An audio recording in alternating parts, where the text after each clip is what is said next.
ನಮಸ್ತೆ ಸರ್. ನಮಸ್ತೆ ಸರ್, ಜನಪದ ಬುಕ್ಸ್ ಬೇಕಾಗಿತ್ತು. ಹೌದ್ರಿ, ಯಾಕೆ ಸರ್, ಏನ್ ಹುಡ್ಕತ್ತೀರಿ ಸರ್ ಅದ್ರಾಗ?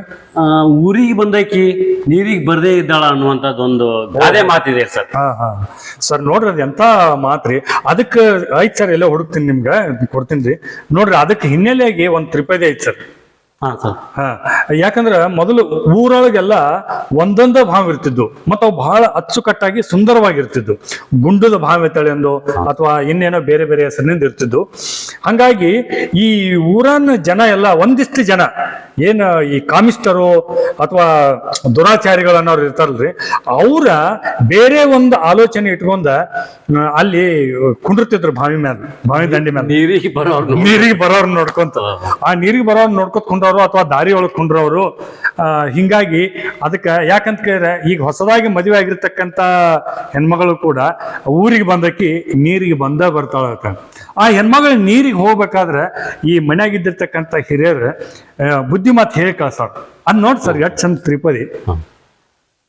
ಊರ ಮುಂದಿನ ಬಾವಿ ಯಾರ ತೋಡಿದರೇನ, ಊರ ಮುಂದಿನ ಬಾವಿ ಯಾರ ತೋಡಿದರೇನ, ಕಾಲು ಜಾರಿದರ ಕೈಲಾಸ, ಕಾಲು ಜಾರಿದರ ಕೈಲಾಸ, ನಾರಿಯ ಮನವು ಜಾರಿದರ ವನವಾಸ, ನಾರಿಯ ಮನವು ಜಾರಿದರ ವನವಾಸ.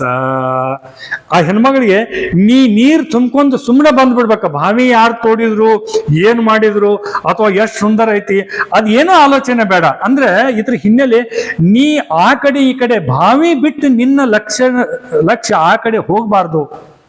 ಅವ್ರು ಕುಂತಿರ್ತಾರಲ್ಲ, ಅವ್ರು ಯಾರ ಕಡೆನೂ ನಿನ್ನ ಲಕ್ಷ್ಯ ಹೋಗ್ಬಾರ್ದು ಅನ್ನೋದಕ್ಕೆ ಹಿಂಗ್ ಹೇಳಿದ್ರು. ಆದ್ರ ಅವರು ಏನೋ ಮುಟ್ಟಾಡ್ರ ಅಂದ್ರೂ ಅಡ್ಡಿ ಇಲ್ಲ, ಅಂತವ್ರು ಆ ಬಾವಿ ಮೇಲೆ ಕಾಯ್ಕೋತ ಕುಂತಿದ್ರು.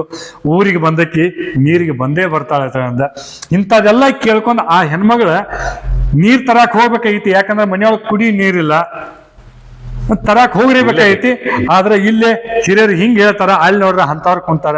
ಎಂತ ಇಕ್ಕಟ್ಟಿನ ಸ್ಥಿತಿ ನೋಡ್ರಿ ಹೆಣ್ಮಗಳಿಗೆ. ಜೊತೆಗೆ ಊರಿಗೆ ಒಂದೇ ಬ್ಯಾವ, ಎಲ್ಲರೂ ಅದೇ ನೀರೇ ತರ್ಲೇಬೇಕು. ಹೌದೌದು. ಹಾ, ಅಂತ ಇದೀನಿ ಸರ್. ಬರ್ರಿ ಹುಡ್ಕೊಂಡು ಆಯ್ತು ಅಲ್ಲಿ. ಆಯ್ತು, ಬನ್ನಿ ಸರ್.